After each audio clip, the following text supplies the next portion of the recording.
Welcome to the MidpennBank podcast, hosted by President and CEO Rory Retriever. In this episode, Rory is joined by Jonathan Bowser. Here's the conversation. You know, they usually have me on about once a month. Last month I was on talking about tariffs. Terrorists? Yeah, tariffs. Oh, tariffs. Yeah, and the impact. Tariffs can be terrorism. Yeah, that too. And the impact it has on the economy and construction and development. Well, we're going to talk about that. Yeah. You know, because that's look, I think that the market kind of overreacts to a lot of stuff. Sure. Right? Now, I mean, if you're invested in the broad market, if you're invested in a lot of big blue chip companies that do business internationally, yeah, I think that those tariffs could have a devastating impact on those companies. And so I think the investors are reflecting, you know, that angst. Yeah. But it's also impacting MidpennBank and our stock. Yeah, I'm sure. And, you know, I hope that there's a game plan. I'm not sure that there is, but, you know, I guess we got to believe until it proves, you know, out one way or another. But I don't think there is. I think it's just a reaction. See how people react, and then react. Well, that's not commonsensical. You know, I mean, I'm a big believer in fair trade. Mm-hmm. I think that NAFTA was not great. Mm-hmm. And we've been living under that for 30 years. Yeah. And, you know, I think that if we all knew what tariffs were being put on our goods, we'd be upset. When we go, yeah, we'd be upset. So, but I don't think it's a good idea to legislate this in the court of public opinion. Yeah. Like, I think you got to negotiate, right? You got to sit down with those other countries and say, look, it's not fair that you're tariffing our goods, and so let's work out something that's you know, amenable to both parties, rather than us say, well, we're going to tariff you. Mm-hmm. Well, then we're going to tariff you more, and then we're going to tariff you, and like that, you know.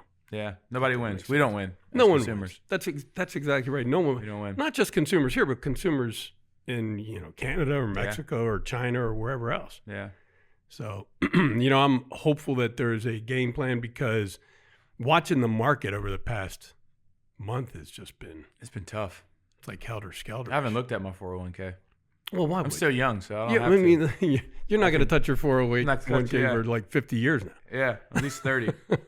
At least 30. So how do you and I met a long time ago. Yep.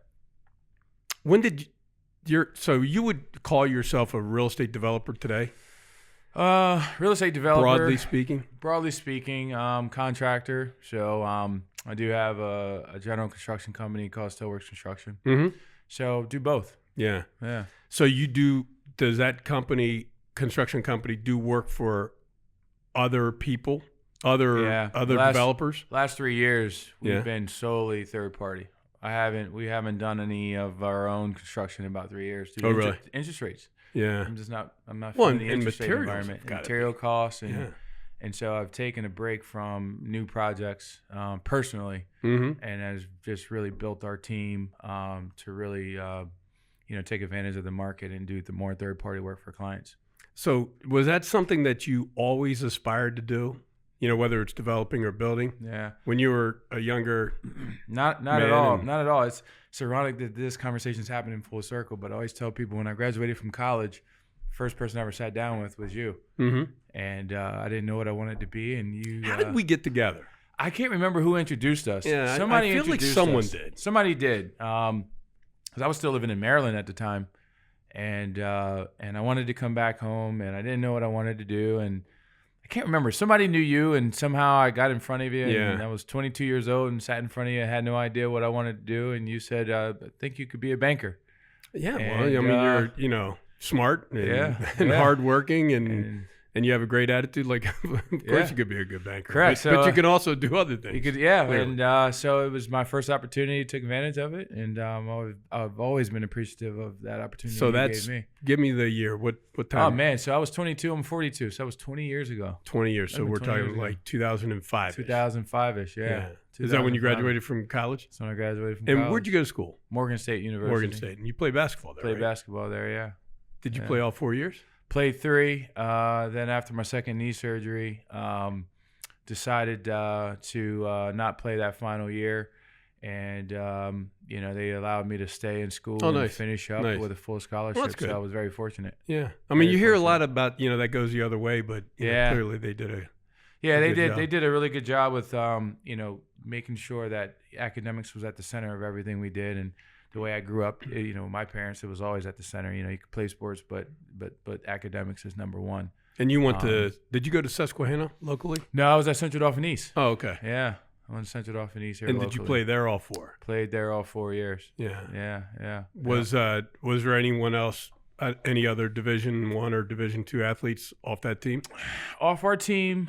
No. I was probably in the transitional phase of that school as far as sports, because at that point, people were making, you could go to Still High, you could go to East where I lived, and so I ended up going to Central Dauphin East. You could have gone to either school. Could have back then. Yeah. We lived right behind the high school, Still Okay. High. So, I could see it right out the backyard. So, or not too far away. So, you had a lot of options back then to be able to. But Coach Ken Richter, who was my high school coach. Kenny Richter, yeah. Yeah, he Kenny was at Richter Still High. actually went to St. Francis in the city. Yeah. And he was my brother's age. So Okay. he would have graduated from high school in 77. So, he was at St. Francis in 73, 74, whatever. He played basketball there. Yeah. And Great shooter. I don't think he went to McDevitt. He might have gone for Went a to year, but Hershey. then he ended up going to I think Hershey. I think he went Yeah. to Hershey. Yeah, He ended up was going to Hershey. he was always one of my favorite Yeah. guys. Yeah. No, he coached my two cousins on their 1992 state championship team. So Yeah, I was going to say I thought he went on to Yeah. win a state championship. yeah, he did. He did. Was it at Hershey or? Yeah. Yeah. They ended up winning at Hershey. Ended up They winning won at a Hershey. state championship. Was that that? Had to That be was quad A, A. so it was big time. So you got Yeah. a small school like that with probably 200 kids, right? Yeah. Playing 4A ball, winning. Yeah, he was. was- he was kind of like because my brother was 4 years older than me, Yeah. and they were like really good friends. Okay. And he was always kind of like an icon. Yeah, an older yeah. icon, someone that I always looked up to. So Yeah. that was cool. So you got a chance to play for Kenny for a couple Yeah. years. Well, so my first year out of Central Dauphin East, he left Still High that year and came out to East. So Right. that became a no-brainer for us where I was going to school. So he went from Hershey to Steel High. Uh-huh. Did he win anything at Steel High? He won in 92, and that was it. I think that was the one championship that he won. Oh, so he won a championship at Steel High. Yeah, as a Not- coach. Okay. Yeah, okay. he won as a Okay, coach at gotcha, Still High, gotcha. 92, and then he came over to East. I guess that'd have been in 97 when I was a freshman. Yeah. So I played all 4 years for him and had a great career under him, and he's just a really good guy. We're still friends to this day. So how do you get to the college that you got to? Were they? I mean, I'm sure you were probably recruited pretty heavily. Recruited. I had knee injuries throughout the end of my high school career, so I was always fighting the knee injuries. And so, I was looking at University of Delaware. I was looking at Morgan State. I was looking at Townsend. I was looking at Penn State at the time. And Morgan State was just a good fit for me. Yeah. It was a place where I could get in and play and be impactful immediately. I thought I wanted to live in the D.C. area, so Baltimore's pretty close. So that was really appealing to me. Coach Butch was my coach, and he was just an awesome guy, military guy, so very disciplined. Up at 5 a.m., workouts, school, back at it at 3 o'clock, 6 o'clock. Did you feel that kind of discipline gave you an advantage in your academics? I do, and I think Yeah. in life I still live by it. I'm still up at 5 o'clock. I still work out every morning. Get my day started early. So that's how you look so good. Yeah, I mean, you got to keep it going. I keep Man. it Hey, you going. make you feel so. bad already. Yeah. So he instilled a lot of that in me, that work ethic. And I always say, I don't have to be the smartest in the room, but I'm going to be the hardest working. Yeah. If I could be the hardest working or one of the hardest working, Right. I always got a shot. We talk about that here. I know we talked about it at Commerce. Yeah. It's you don't have to be the smartest. No, Yeah. you have to have aptitude. Correct. Right? You have to be able to learn stuff. Yeah. But way more important than that is your attitude Yeah. and your work ethic. Correct. Yeah. So So now, just trying to instill in my boys. Got 3 sons, and try to train them up the same way. how old are the boys? 18, 10, and 4. So you're like, they're Spread. active. Oh, I'm sure. yeah, they're active. 18-year-old got accepted to Georgetown, so he's headed there next year. So he's a senior now. And then 10-year-old is sports, everything sports. He's my athlete in the group. And then I got a young 4-year-old running around. No, so. where do they go to school? Otis is at Susquehanna, and then the other 2 are at St. Mark and Mary. And what's he plan on studying at Georgetown? International politics and economics. If he's looking for an internship Yeah. next summer. Yeah. We have a really good program here. Yeah. Lisa Lenardi would love to talk to him. The economics, part of it, Oh, yeah. and even the political part of it. Yeah. I think this It all is a good ties in place. together. Yeah. Ties in together. So you go to Morgan State, Mm-hmm. you get out, you start at Commerce Bank. Yeah. How long did you stay in banking? I was in banking until 2012, so I was there for 7 years. So you stayed beyond the time that I left. Yeah. And you stayed there while it turned into Metro. I think I was there for like 3 months. Yeah. When it was Metro Bank. Okay. And at that time, 2010, 2011, the recession, and Mm-hmm. I thought it'd be time for a change in my life.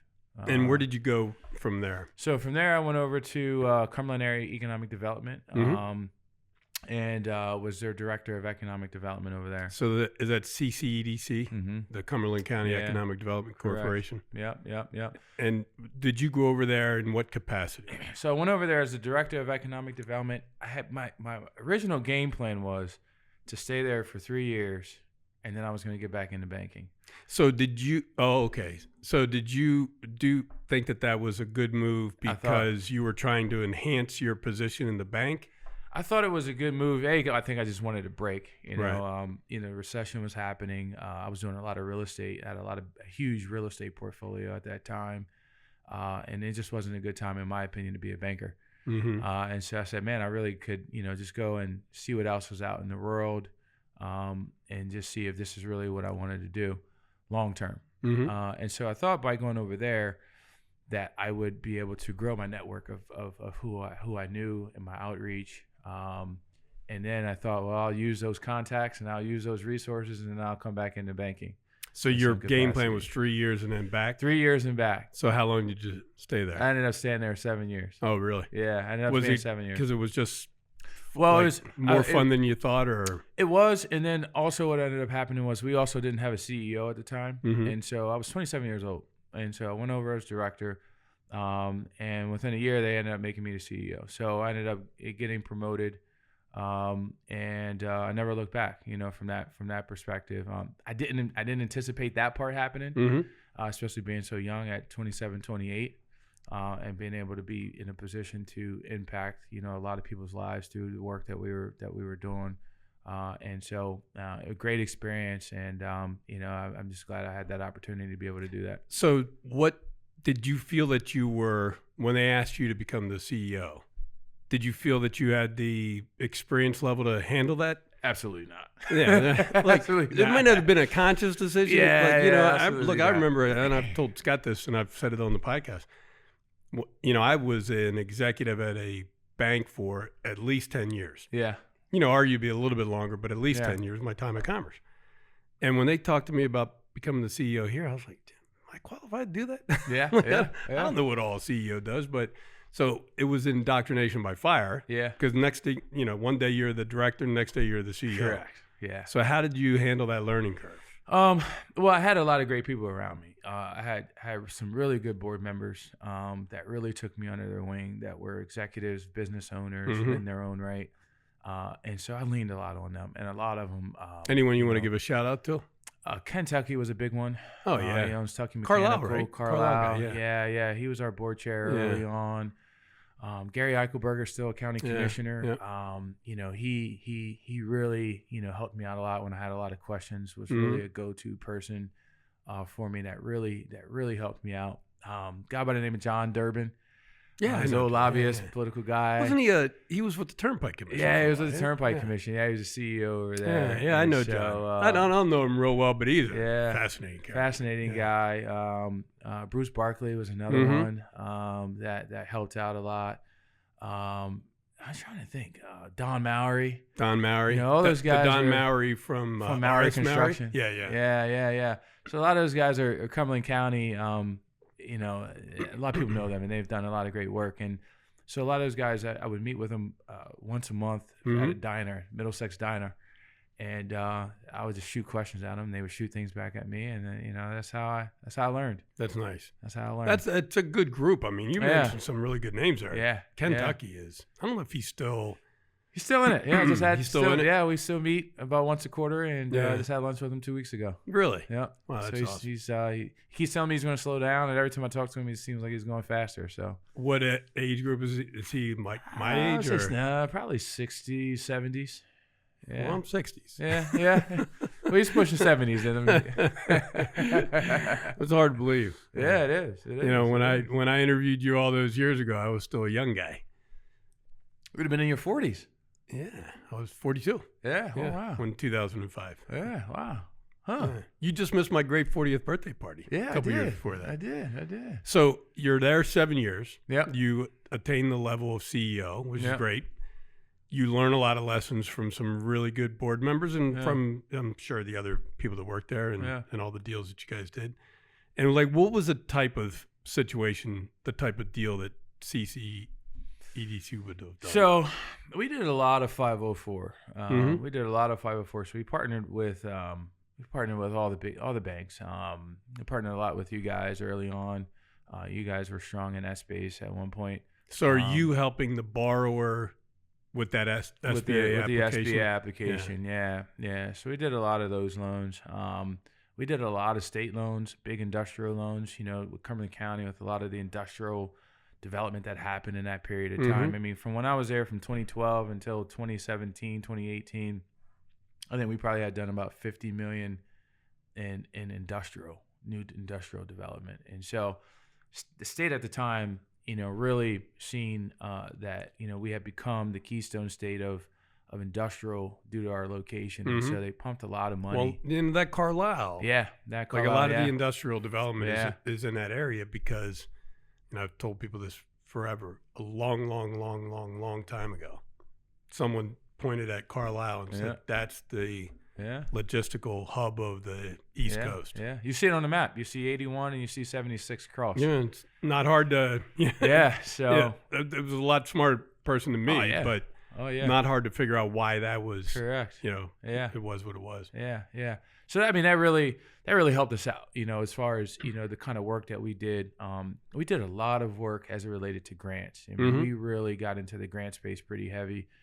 We doubled down on it. You know, we put a lot of our resources there, and it paid off for us. Are these federal grants or state grants? Mostly state. Yeah. We did a lot of state grants. So you're helping the developers obtain those grants that could help them do an industrial project. Private developers, you need a sponsor for those when you go after state grants. And so we were a sponsoring organization. And so you know, we would lobby, and we were pretty successful at getting a lot of grant money, and I think that added a lot of value to what we did and the work that we did. So that was pretty cool. So after 7 years of doing that and getting a lot of good experience, I knew I wanted to be an entrepreneur. Yeah. At that point, I so knew now I you wanted got to the be. bug. Yeah. Did you always have the bug? Did you always think that you were going to do something on your own? Yeah, I did. I always thought I wanted to be an entrepreneur. I had a very entrepreneurial, you know, spirit. I had a higher risk tolerance than most people. I never really feared failure.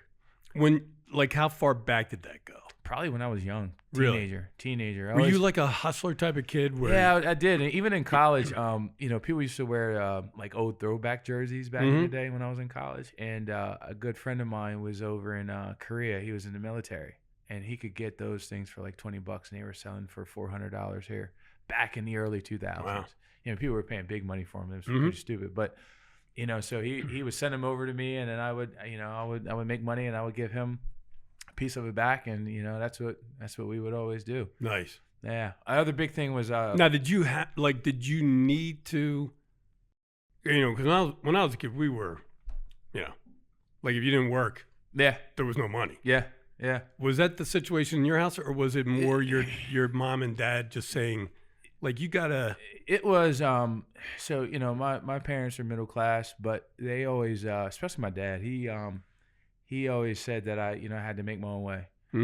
And so, you know, so even though he didn't need to make you do that, that was the forced. lesson. That was the lesson. Right. That was how we were brought Right. up. And you know, the way to do it is through hard work. Mm-hmm. And that, you know, it's great that you go to school. It's great that you play basketball, but you know, you also got to, you know, earn a couple dollars for yourself. Now, what was his background that he got to? So my dad was he was director of buildings and grounds for the state. So at the time, the way that the state was set up, he oversaw all the buildings and grounds across the state for all state buildings. Mm. Yeah. And so, they gave you have how many siblings? Just one sister. Yeah, so this is my sister. And was he? I'm sure it was both your parents, but yeah. Were they? Did they demand the same thing out of her as you? No, they did. Yeah, my sister got off a little easier than I did, in my opinion. Younger but, sister or older? Older, Really? Yeah, wow. yeah. So it was a you was got an the brother your imbalance. dad's focus. Correct. Yeah, it was a little imbalance. We often joke about it, but you know, I think a lot of it. You know, you ask them now, and they're like, "Well, you know, we saw certain things in you." It didn't say that they didn't see anything in her. They saw a lot in her, but it was just different. Yeah. And they knew that I needed to be pushed, and they knew that, you know, I had, you know, a big desire to do something big. And I would always say that, like, I don't know what I'm gonna do, but you know, I'm a shoot for the star, and you know, if I hit, I hit. If I miss, get back up. Now you were an athletic kid. Yeah. Did you play other sports other than basketball? Football and basketball. Yeah. At main some sports. point, you decide basketball is the Actually, I played focal. football all the way up. Oh, really? Yeah, I played football all the way up. I did.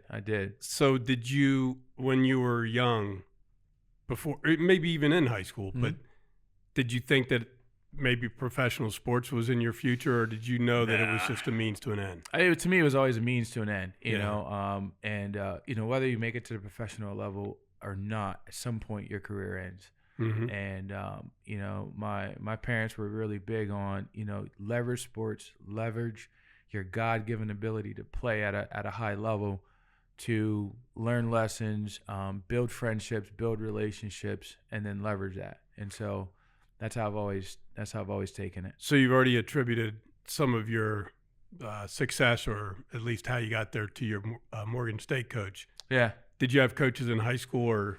Yeah, well, Coach Richter, you know, he always told me, you know, from day one when I landed there as a freshman, and I was fortunate because, you know, back then freshmen didn't usually play varsity, let alone start. And so he started me as a freshman. Yeah. And he would always tell me, like, leave your legacy. Right. You know, leave your legacy, leave your mark on this institution, on this school, and set the standard. And so that's what I did, you know, and all throughout my years, he reminded me, we would go in the gym and he would look at the 1,000-point scores and he says, you need to be number one on that list. Mm-hmm. And my senior year, early in my senior year, you know, I became number one on that list. And he said, you know, we started at this 3 years ago, you know, and, you know, we're here. So, Wow. So yeah, I'll never forget that.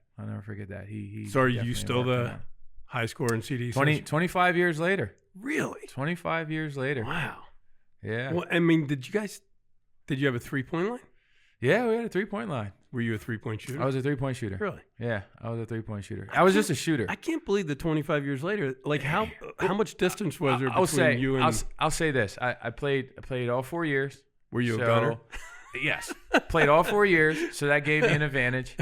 And the coach gave me the green light. Richter gave me the green light, Right. so I could come down and shoot, and he wouldn't be pissed. Were you the straw that stirred the drink on that team? Yeah. So I was a gunner, and my coach gave me the green light, and I played all 4 years. And so, And how far did the team go your senior year? Was that my senior year? We lost to my junior year, and my senior year. We lost to Harrisburg both times, and I want to say it was in the second round. Third round of districts. Yeah. Second or third round of districts. So you guys got far. Oh, yeah. We had some good teams. The issue that we always had was, you know, East pulls in, I think the school probably has about 3,000 or 4,000 students. I mean, it's crazy. But we always had an issue in that a lot of the better kids either were not eligible, were getting in trouble. And one thing about Richter that I really admire now that I probably didn't so much then was he was a no-nonsense coach. Mm-hmm. If you weren't in school, if you weren't getting good grades, if your behavior wasn't good, you weren't on his team. Right. And so we had a lot of great talent walking in those halls that just, he said, will never play for me. Really? And I'm like, coach, but he's 6'6", so he can dunk. Character's not good. I saw an article today that Howie Roseman in an interview, you know who that is? Yeah. He said the best GM in football. Yeah. Wow. In my opinion. Off that Super Bowl win, I mean, I don't know how anyone disputes it, but he said that the Eagles won't even interview a player if they had any type of domestic abuse issues in their background. Yeah. And it shows. Won't even interview. Shows. I'm like, wow, that's something else. You look at the character of that team, and I don't know, I know some of them, I've met some of them personally, but, it just seems like a good group of character guys. Mm-hmm. Well, I think that, Kenny doing that in high school or Howie doing it in pros, I think it's a good formula. It's a good formula, yeah. And it goes above and beyond winning. You know, I want to win, but not at any expense. Not at any expense. Yeah, and that's so you pick up some good life lessons from Kenny. Yeah. Well, who was your coach at Morgan State? What was his name was Butch, Coach Butch. Coach Butch. Yeah. Good lessons from him. Yeah. To supplement the great guidance that your parents gave you throughout your life. And so what are you doing now to help develop not just your kids, which I'm sure is your primary goal, but to help others? I do through coaching. So, a big part of my give back, if you want to call it that, is youth. I'm really into helping the youth. And so to me, I do it. My outlet is through coaching. So my 10-year-old, he plays at St. Margaret Mary. So I'm the coach there.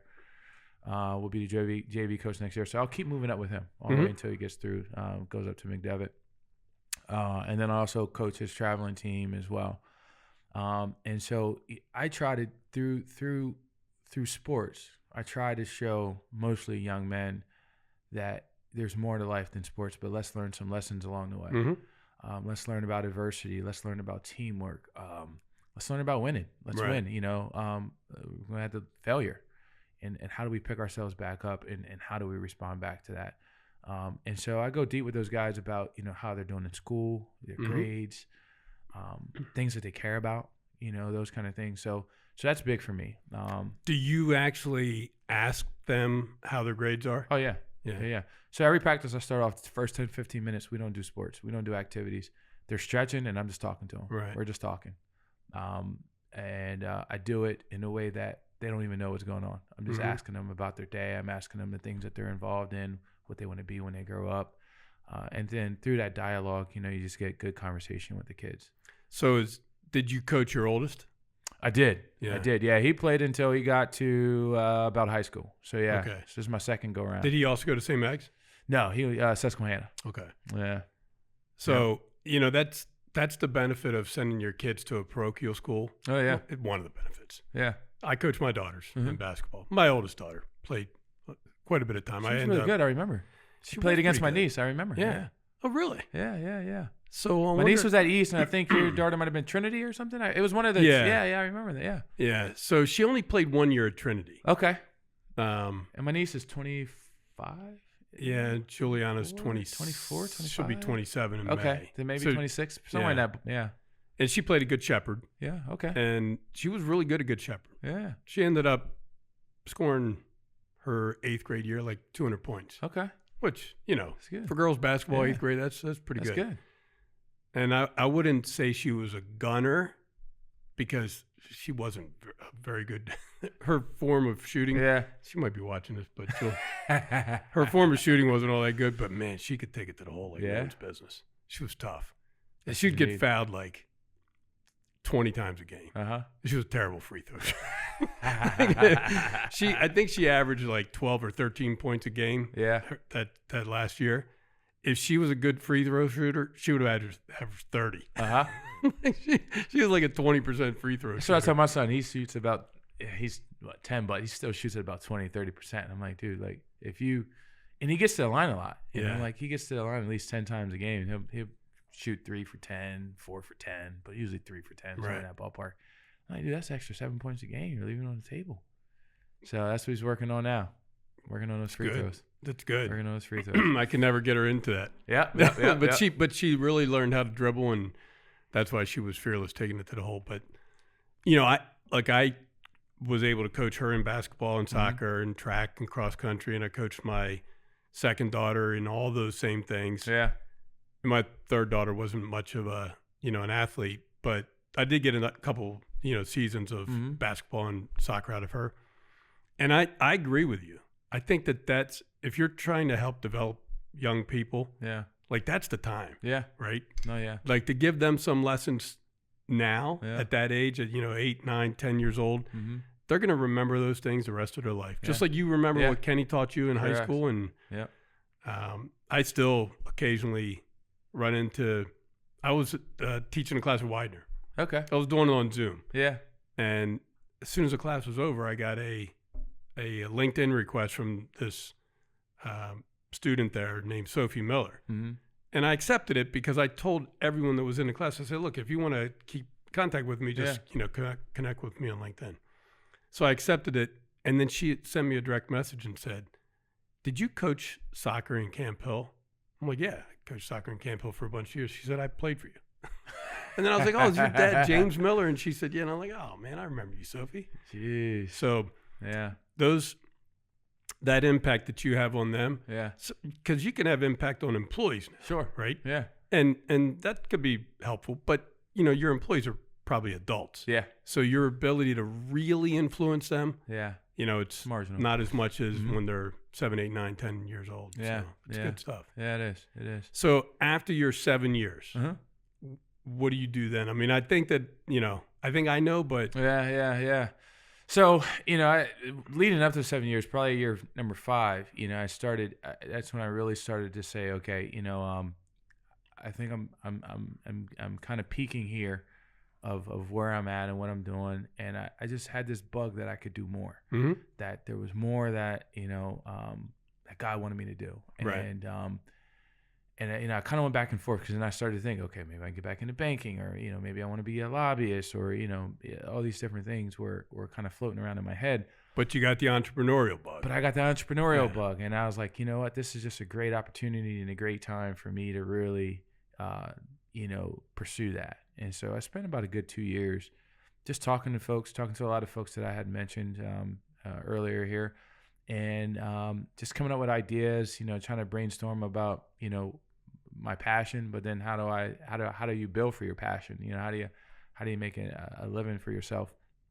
And so fast forward, real estate development really started to really pique my interest. At the county, we have like different authorities. We had a nonprofit real estate arm, so we were developing our own properties or brownfield sites that private developers didn't want to take on. We would buy a lot of those. Like the organization just recently brought the old Frog and Switch in Carlisle, and so they're getting that all remediated and doing a lot of that work.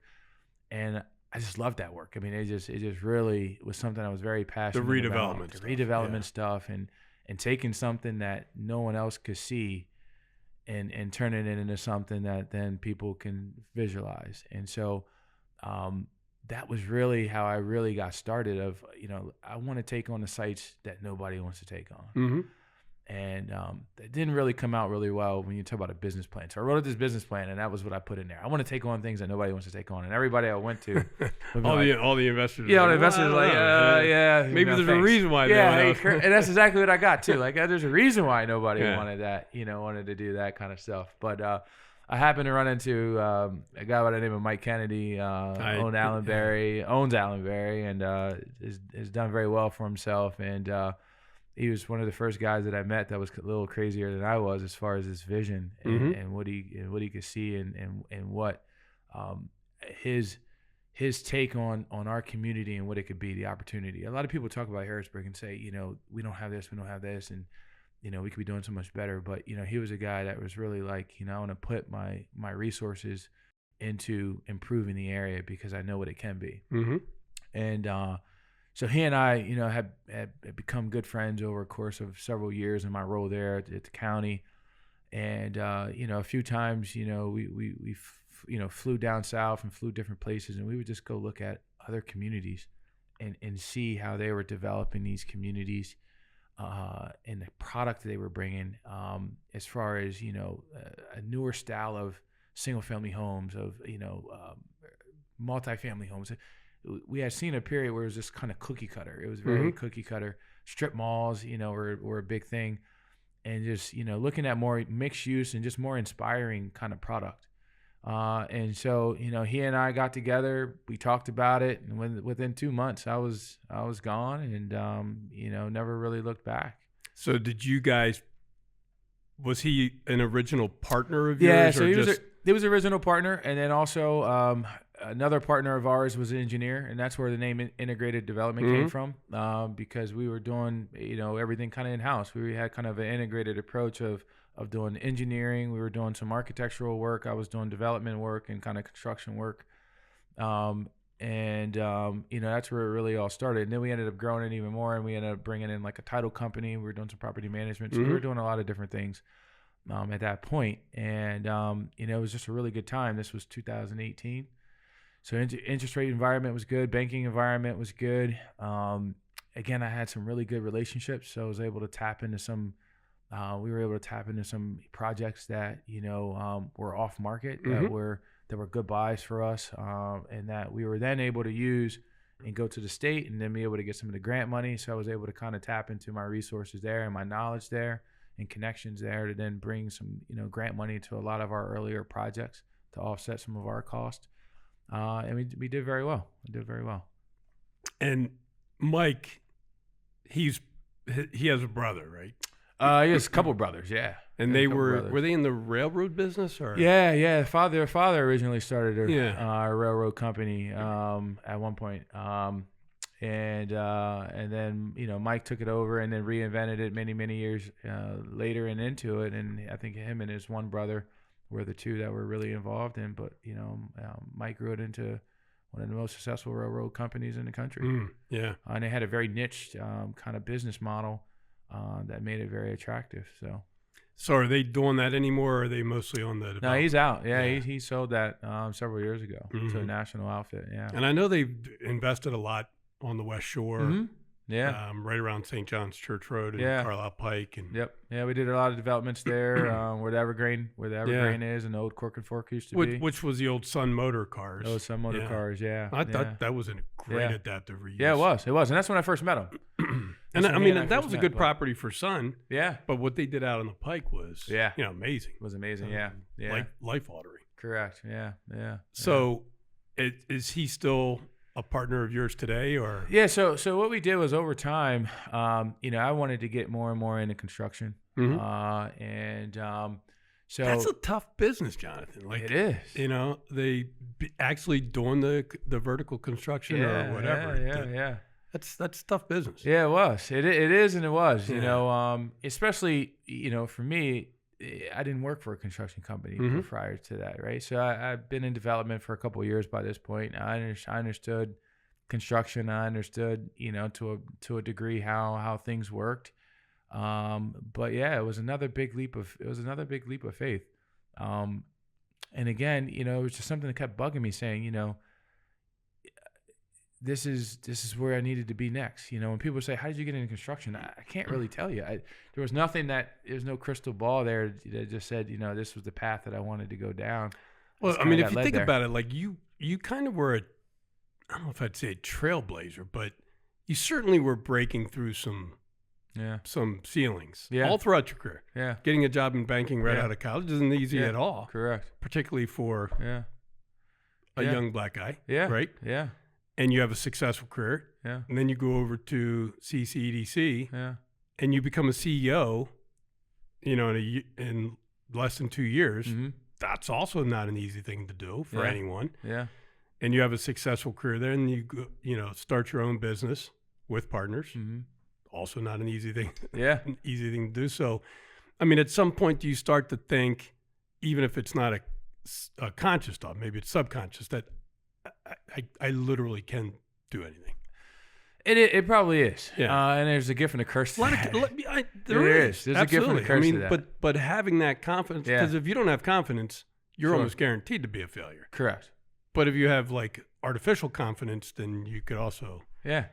But your confidence was real because you did achieve a lot of stuff at an early age. Yeah. And I think a lot of it goes back to the same principle of, if I work hard and if I could work just as hard as the next person, if not harder, then I can have the same results. Do you think your son he's a senior. Do you think he sees that? Definitely. Yeah. Good. Definitely. Even last night he was up at 1:00 in the morning, reading and researching things that had nothing to do with schoolwork. Right. Schoolwork was already done but he's up, studying and researching. And If he's going to Georgetown, he's Georgetown. obviously doing pretty well academically. Yeah. So he caught on to it at a very early age. Yeah. My youngest son right now is probably headed the training for basketball, my middle son, and does it all on his own. He wants to go. I want to go right after school, and he wants to train. He'll train and shoot, and then he'll go home and take another 200 shots. Right. So does he look at basketball as a means to an end, or? Yeah. He wants to be a business guy. He doesn't know what, but he's always trying to study business and understanding profits and understanding margins. And so his mom and I got him books, and he reads them, and he's all in. Now, what's your wife's name? Shawnee. And how long you guys been married? We've been married, it'd be 10 years in August. Okay, so you met her at Commerce Bank. Really? Yeah, she went through the retail. She was in the retail MDA program. Oh, nice. Yeah. So the MDA program, Scott, you remember what that was? That was something that Commerce University, I'm sure, helped all of the employees through that. We did, and I remember Shawnee. Yeah, okay, yeah, absolutely. Yeah. So do I remember Shawnee? So she might have been gone by the time you got there, because when I met her, I had so after I had got out of the credit analyst and portfolio management, I went down to Lancaster because there was no openings in Harrisburg at the time. And so they said, you got two options. You can stay here in credit department. This is after I'm gone. This is after you're going. Yeah, because I would have made correct. I would have made room for you. They said you got two options. You can either stay as a private, a portfolio manager for a little bit, or you can head to Lancaster, because they were a little short. I'll go. So I was like, I'll go. And everyone, that's that confidence thing, man. Yeah, and everyone was like, you're nuts. You don't know anybody. You don't know anybody in York or Lancaster. And I was like, I don't care. It doesn't matter. I can go run around and meet some I didn't even people. know that part of the story. That even makes more sense. Yeah. So I went down there, and I did really well. I did very well. And that got the attention. So who were you working with down there? That would have been Eric Warfel. Eric Warfel was the one that pulled me in. He was the one that said, you went out? And I was like, yeah. He said, but you don't know anybody in Lancaster. You're cool with that? I don't need to know anybody. He goes, well, our office is in York, but you're going to cover Lancaster. I don't care. That even matters to me. So who would have been running Harrisburg at that time? It would have been Adam Metz was running Harrisburg at the time. Yeah. So I always joke with Adam to say, when I left to go to Lancaster, the place folded. They sold my FNB. My second year as a lender, I think I had over like $20 million in new deals. And the next thing I know, Adam's knocking on my door to get me to come back to Harrisburg. So I came. So him and Werfel ended. Somehow it worked out. I came back to Harrisburg. Yeah. And my first day back in Harrisburg is when I saw my wife walking across the stand. I was like, who is that? And it took a little bit. I had to keep bugging her, but she eventually decided to go on a date. But that's how we met. How about our guy Alec? Yeah. I'm very, very happy for him. So am I. Yeah. He deserves it. He's worked very hard in his career. And, correct. He certainly has done a great job for Georgetown in this time there. And I think he's been there. It's got to be been there a while. Close to 10 years? Yeah, it's been a little bit. Yeah. Because I think Metro sold to FNB in 2014. Yes. 14 or 15, yeah, somewhere 14, around 15, there. Yeah. And that's when he probably 15. left. He left probably a year later, so he's probably been at Georgetown 9 years. Yeah. So that's good. It good is. It's not easy. I mean, it's not easy taking over. Like I had the benefit of becoming CEO here when it was $572 million, 14 branches. I mean, that was coming from Commerce, which was $2.3 billion at the time, to here. Yeah. It was an easy transition. Adam's going to become the CEO of a $6 billion company. Yeah. That's a lot of work, but I'm sure it'll be fine. But isn't it a lot of work the other way, though? I mean, for you to take it from a $500 million to what? You guys are, probably in that same ballpark? Yeah, it is. But, most of that over the last 10 years has been the good stuff. Yeah. The first 5 or 6 years, it was cleaning up the stuff that was done before. Yeah. That's no fun. Yeah. I mean, I wouldn't wish that on anyone. Yeah. And like that's never the way I wanted to make my bones. I didn't want to be a fixer. Yeah. I just wanted to grow stuff, and so we certainly over the last 10 years we've been able to do that. Yeah. We just had a shareholder meeting today, special shareholder meeting to approve our latest merger. Yeah, congratulations. I read that yesterday, I think. So we got all the regulatory approvals recently, and both companies had their shareholder meetings today. So to the extent that we get that across the finish line over the next 30 days, that'll be our 6th whole bank acquisition in 10 years. Okay. We did our first one in March of 2015. Mm-hmm. So just over 10 years, 6 whole bank acquisitions, and we did a couple other companies, non-banks, in there too. So it's been a lot of fun. So what would that take your asset size to? We'll be just under $6.5 billion. Okay. It's probably about $6.4 billion. Okay. And 59 retail locations in 20 some different counties between PA and New Jersey. Wow. That's awesome. And we're in the, more importantly, because I know that, redevelopment and inner city development is important to you too. Mm-hmm. It puts us in Philly. Yeah. So they actually have 2 retail offices in the city of Philadelphia. Okay. I couldn't be more happy about that. Oh, yeah. Just like I'm very happy that we have 2 offices in Harrisburg. Yeah. Yeah. And, I grew up in Harrisburg, and I don't know that there's any bank that has more than 2 offices in the city, but, I'm happy I that can't we think have of 2. anybody. I think Fulton's closed several of them. Yeah. They probably had the most at one point. But Yeah, and look, I'd love to have one up on Allison Hill. I just don't know if, makes practical sense, but a lot of the stuff that you're doing now, is it in the city or? Yeah, so we're finishing up. I know you had George Fernandez on a while ago, so we're finishing up a project for him on South Allison Hill in Sycamore. So, that project, that's a transformative project. It was one of the first new construction that had happened in the city in over 20, 30 years. Wow. And so I think what he's doing there is pretty amazing, and the impact that it's having on that community and will have on that community for years to come. I mean, just those little small things, us being there every day, it created a greater sense of pride to that community to see new buildings. So much so that we become good friends with a lot of the neighbors that call us if they think something's going on or whatever the case may be. Fence knocks down, they call us and they tell us these things, and it's just to see the pride in that community, to see something new. Where was that? It's really impactful. It's on Sycamore, so it's on the corner of 13th and Sycamore. Yeah, right across from which elementary is that? Foose Elementary. Yeah. How about those? And we were just talking about this with Brian Hudson. What's the Live the Hill?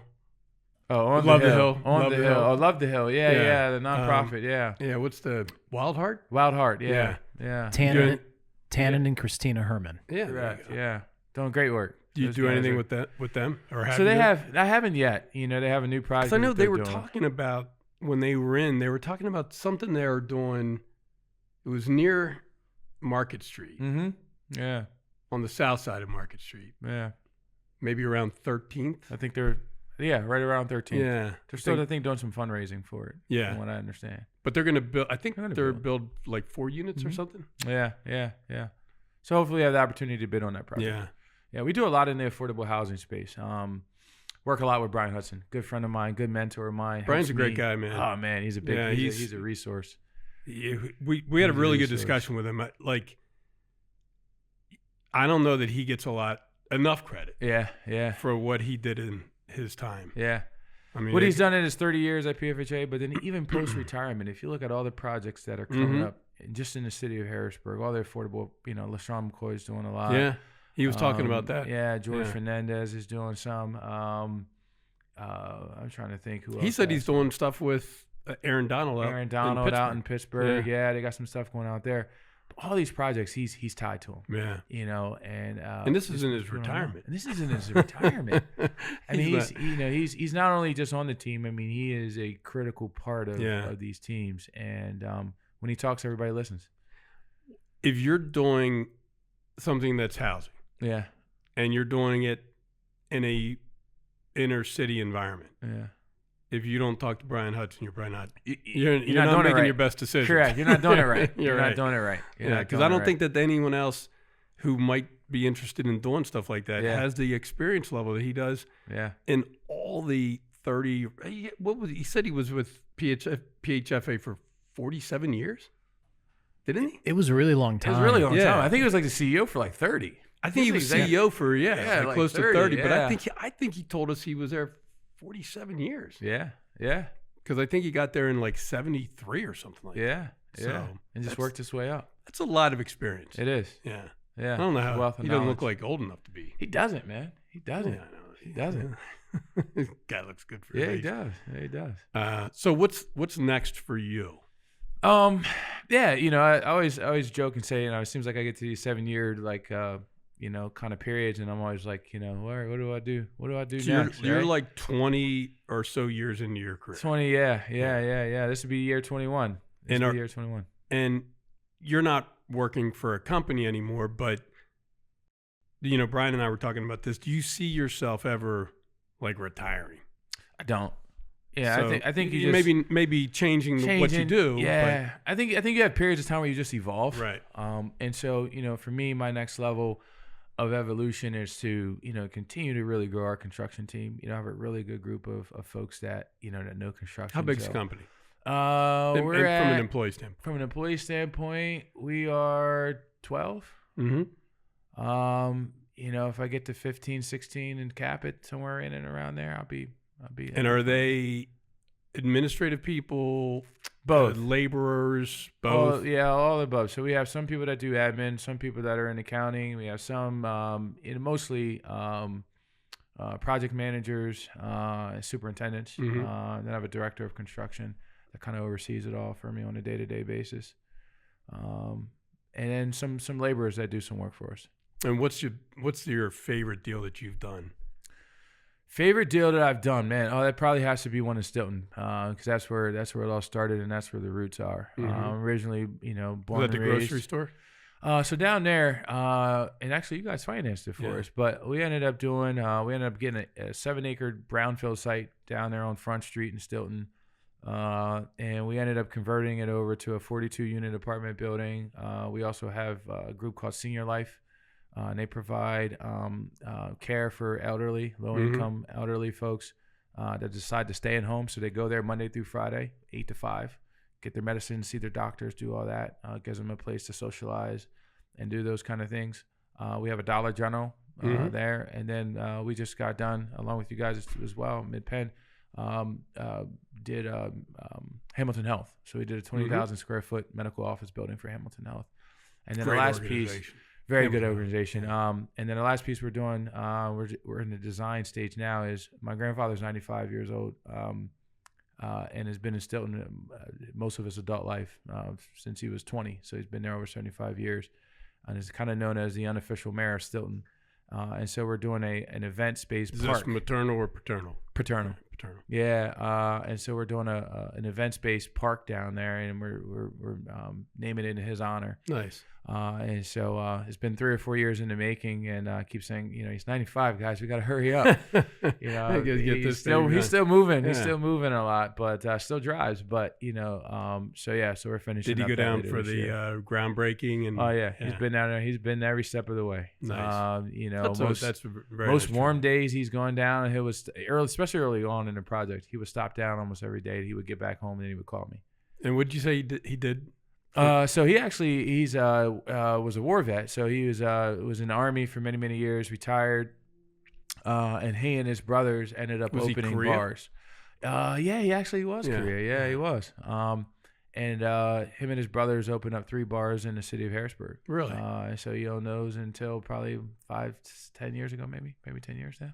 Were they downtown? Or? So one was on 13th and Market Street. Yeah.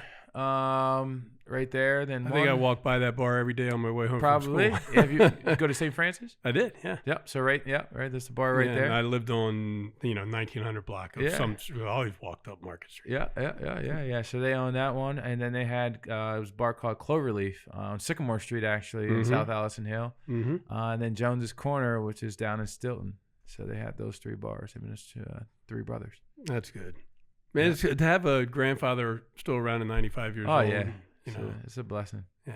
It's a blessing. And you have gotten to the point where you can pay a tribute to him like this, and that's awesome. Yeah.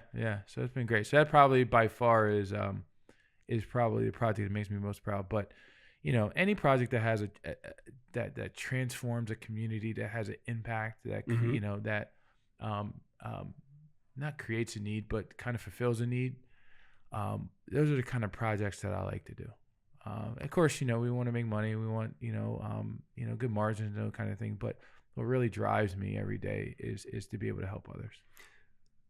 That making money part. Yeah. Like having the goal of creating a legacy, doing projects that you can, someday say, I was involved in that. That's great. Yeah. But you never get there. Yeah. You're not making enough money. Correct. Right. So I think people forget that. Yeah. That you've got to be successful. You have to be successful. Your company has to be successful for you to, continue to be around and do really great projects and help redevelop areas that need redeveloped. Yeah. I mean, there's nothing to be apologetic about. Correct. Yeah. Yeah. I always think, if you can, create wealth for yourself, and then you're able to give a piece of that back, that's the goal. And so, but you got to create it first. You got to create it. And that's sometimes people lose sight of that. Right. And you've got to establish your family. Yeah. Right. Yeah. Before you start giving away everything you worked hard for, you got to make sure that, and not that you have to spoil your kids or whatever, but you got to get them started in life. And that was the hard part. Yeah. The easy part was making the money. The hard part was learning how to keep it and learning how to grow it, and so, you had. Well, hopefully, that's why guys like me. And your bankers help, your attorneys help, your insurance guys help. And in my world, your bonding company helps. Although it's a team. Your accountant, it takes a team. Right. So who do you do your bonding work with? So we use Enders. I use Enders Insurance in Lincolntown. Yeah. Yeah. So they've been a really good partner of ours. I try to use everybody local. If I could, MidPenn's my bank. And have been since day one, and it's just been very helpful every step of the way, and always look to find a way to say yes, and that's important. When you find partners that can find a way to say yes. Who's your guy here? Heather Hall. That's my lady. Heather. She's the best. She is. She's calm and cool, and she's something else. I mean, it's just I say this, and when coming from me, this is a big compliment. Yeah. I think she's the best business development person I've ever met. Yeah. In banking. Yeah. From a banking standpoint. Yeah. Best I ever met. I don't disagree. And that's tough because it wasn't all that long ago where that's what I was. Correct. Right? I've been in the executive now for 16 years, but you remember Commerce, man. I was in. I love that stuff. Yeah. I love business development. Yeah. She's better than I was. Yeah. She's good. Yeah. And she's really good. She's got a bedside manner, if you will, that's way better than most. Yep. And very intelligent, very hardworking, very serious about what she does. She's the best. Yeah, she's good. And did you get to her through Scott? I mean, when you first contacted MidPenn, because I know Scott was at Commerce. He was probably a year or two ahead of you. Yeah. Scott was a year or two ahead of me. Yeah, between Scott and yourself, I think I reached out to both of you guys when I first started, and you guys connected me with Heather. Yeah. Yeah, because I didn't know her before that. I knew Scott very well. We were in credit for a little bit. He was a little ahead of me, but and then I think he kind of came over here with you. Yeah. Came over here with you. So, but we've been connected over the years, and I've been able to watch his career grow. And he's done a great job too. Yeah. So it's interesting because we all started together in our 20s, didn't know anything, eating pizza, hung over for work the next morning, and now we're all getting older. And you think about that crew that we had at Commerce. Yeah, it was an all-star crew. We still talk. We all still talk about it today. I mean, Adam and Zach, and you, and Paul Spots, and Scott, it was a lot of great, and this guy. It was a lot of great talent that was. It really was. That was there.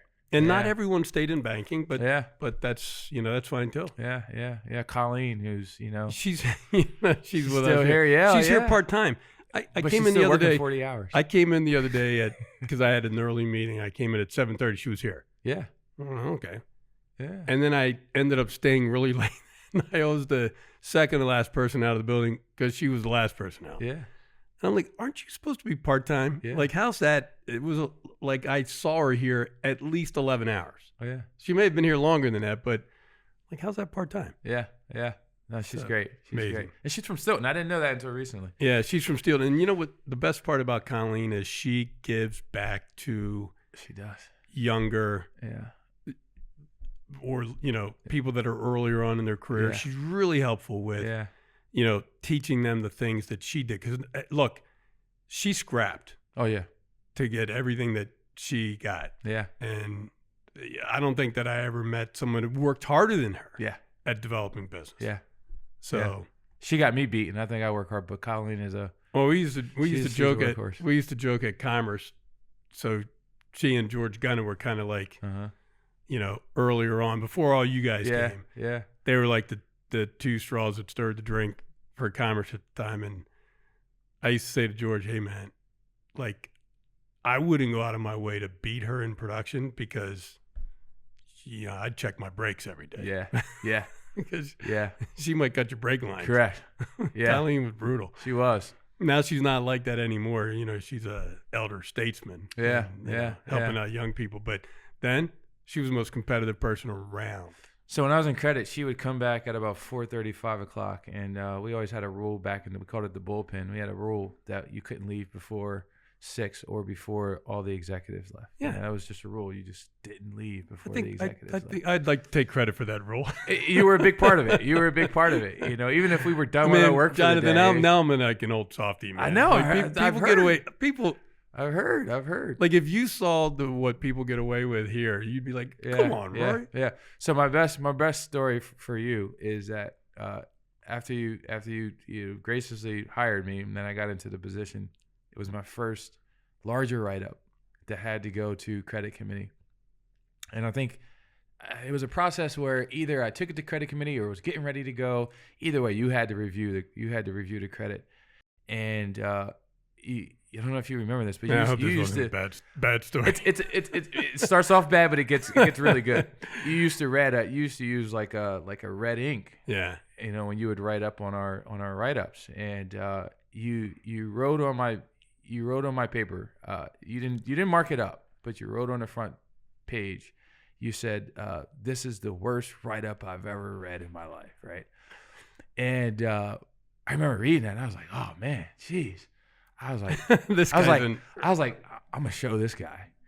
And from that point on, I triple checked my work. I worked 10 times harder on my write-ups, and I just saw how my writing skills and my analytical skills just changed because I needed that. I needed somebody to tell me you could do better. Mm-hmm. And that's how I took it. I didn't take it personally. I didn't take it like it was the worst write-up you ever said, because I'm pretty sure you've seen worse. But sure, I got the message. And to me, that was something that I still remember to this day. That was like, okay, I gotta step my game up. And so I always appreciated that. Well, I tell that story, by the way, to a lot of people. Yeah. But then I tell them the ending too. I tell them how it ended up for good. Yeah. But yeah. I took that as a badge of honor to be in that position, to be able to influence. Yeah.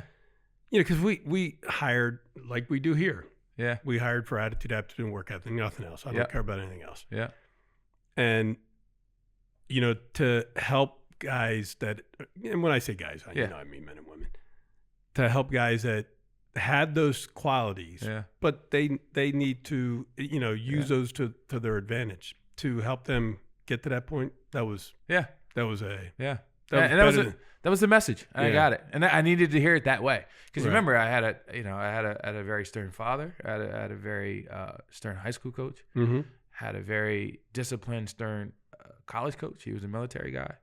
And so I was used to that kind of approach when you were earlier in your career. Right. I hear you're not like that anymore. But no. Well, earlier in your career. I think I'm that way with, the people that work with me every day. Yeah. I think I'm still relatively tough, and I can have my moments when I,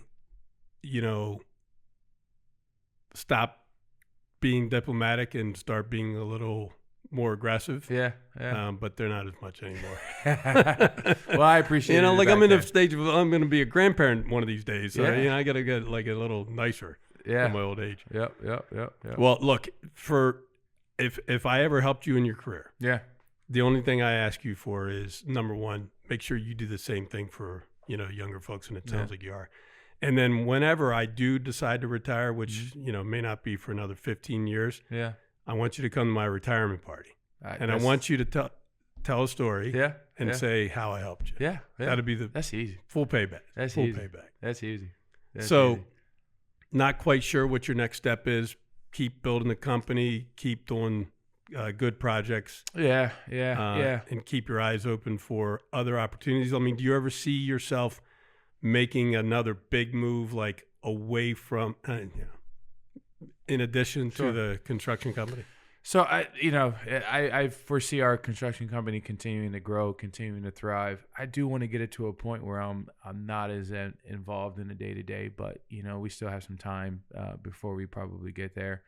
But yeah, I mean, there's a lot of other business opportunities that I would love to get involved in. And so it's just right opportunities and putting yourself in the right space. I've been fortunate to do well for myself. And so I'm always looking at, investment opportunities and just opportunities to be able to really create, generational wealth, and then figure out, if I'm blessed that way, to then be able to, how do I best give back, not just to my family, but just to the overall community. Absolutely. And it's just not financially, but it's also through knowledge, education, exposure. So those are things that are important to me. I'm on I just recently joined the area Y board. I know you're a board member there as well. So I'm very passionate about that because, again, it's connected to youth. Look, the YMCA is an amazing. Yeah. And I'm all YMCAs, but the one here, special. I'm really, and I told him that. I said I'm really hyper focused on Uptown. I remember playing there as a kid. Mm-hmm. And I just think there's endless opportunities of what they can do in that community. Right. And that Camp Curtin Y. Yeah. All the Ys are important. Yeah. That Camp Curtin Y that's the critically important. Yeah, it's critically important. Yeah. And they all are. And so, that's important to me. And so, different ways I can give back. I'm on the hack board, and education's really big. I was looking through your, the list of things. Like, you've got a lot of boards that you're involved with, and they're all spectacular boards. I was on the hack board a long time ago, and it's a great board. Yeah, great organization. It is. And so, I always try to look for, I don't have a lot of time left, but I always try to look for those things that are really important to me. Youth and education are two things. I was going to ask that question, like, because we all feel like an obligation, hopefully, to give back. And, I think you got to focus that because there's a lot of stuff to get back to. Yeah. So youth education, and education, youth it's education, really centered in urban environments. There's a, within, the Black community, the Hispanic community, a lot of the mindset is, sports is the way out, and it has been for a lot of people, and it's done very well. But my approach has been, if we can get to expose these kids to, to STEAM opportunities, to, banking, finance opportunities, construction opportunities, in addition to sports, I think that exposure is key. And so that's really where my focus is, exposing youth in inner cities, particularly, to opportunities. Right. And it's exposing them. And it's like, for them, playing sports is great. It's a great thing because that competitive drive, you need that in business. Yeah. You need to be a competitive person. Yeah. And sometimes, pursuing a sport does help you get to college, right? So maybe your grades are good, but not quite good enough to get you to that school, but that school is going to change your life. Yep. And if you're playing sports and get there, it's a great thing. So, man, Jonathan, if that's a message that you're trying to permeate through the Black community, that's good, man. Yeah. And if there's ever any way that I could help you with that, you let me know, because there people that use sports to help them accomplish other things in life. Yeah. That's the way it should be. That's the way, it is. And it's unfortunate because some people get to a point where, they kind of peak in high school. Right. And they don't get the opportunity to go to the next level. And then, 10, 15 years later, you unfortunately see them just walking around. And look, even the ones that do get to the next level, like, I Yeah. know a lot of former athletes, professional. Yeah. And a lot of them, they didn't round out the rest of their personality. Correct. They were so good at that, and Yeah. they ignored everything else. And then it was like, now they're done playing. Yeah. What's next? And they're still young. Yeah. I mean, you're an old person if Yeah. you're in your late 30s. Correct. And now they have to live, 30 or 40 or 50 more years. And like, a What is lot that? of them have a hard time Yeah. knowing how to do that. Correct. Yeah. A lot So of them have whether- lost depression. I mean, it's Yeah. So whether Yeah. you end up playing professional sports or not, you've got to think of sports are just a means to an end. Mm-hmm. Because no one's Yeah. playing a sport in their 50s and Yeah. 60s and 70s. Yeah, it's going to end unless I mean, it's golf. Not very well. But even golf is Even golf, yeah. Like, yeah, you can Tiger be on the Woods senior what, tour, peaked in his but- 40s, maybe. Yeah. You know? So yeah, I just saw a thing. I'm a big Tiger Woods fan. I think you are too. yeah. He had that Achilles issue. Uh-huh. I saw a tweet or post from him yesterday saying that he thought he was going to be able to play Yeah. in the I Masters. think in the Masters, he said he's trying to come back. Really? That's incredible. Yeah. Yeah. And look at it, I think it's almost impossible for him to win a major tournament. Although if he ends up doing it again, like Yeah. no one's going to be that surprised. Correct. But what an Yeah. amazing story. Yeah. Yeah. That it guy's is. been through. Like, I don't know that anyone will have a better story than Ben Hogan. Yeah. After his car accident, coming back and winning a major. But what Tiger's been able to do over and over been is remarkable. incredible. Yeah. It really has been. Really has My been. man, I think we need to do this more often. Yeah, we do. It was great catching up with As you well. and As well. updating on your story. I'm very proud of you. Thanks. And, what you've been able to accomplish and the way you've done it and the impact that you've made on people and on projects and on the community. It's really something to admire. I appreciate it. So keep it appreciate going. And if there's any way I can or we can ever help you, I'm a short phone call away. All right. Sounds Absolutely. good. I appreciate Thanks it. for coming in. No problem. All right. Thanks for having me. You bet. Thank you for listening to the MidPennbank podcast. You can find more episodes at Apple Podcast, Spotify, Amazon, and more. Do you have a question about the podcast? Email us at podcast@midpennbank.com. References in this podcast to MidPenn are to MidPenn Bancorp, Inc. and its subsidiaries and affiliates. This podcast expresses the views of its participants and may not represent the views of MidPenn or its officers and employees. In addition, these views are subject to change without notice, and MidPenn has no duty or obligation to update the information contained in this podcast. This podcast is being made available for informational purposes only and should not be used for any other purposes. You are encouraged to consult with competent legal, tax, accounting, or investment professionals before engaging in any financial transaction. MidPenn does not make any warranties as to the accuracy or completeness of the information in this podcast, does not endorse any third-party companies, products, or services, and assumes no liability for your use of this information. Forward-looking statements should not be considered guarantees or predictions of future events. This podcast is the sole property of MidPenn and may not be copied, reproduced, republished, or posted in whole or in part in any form without prior written consent of MidPenn.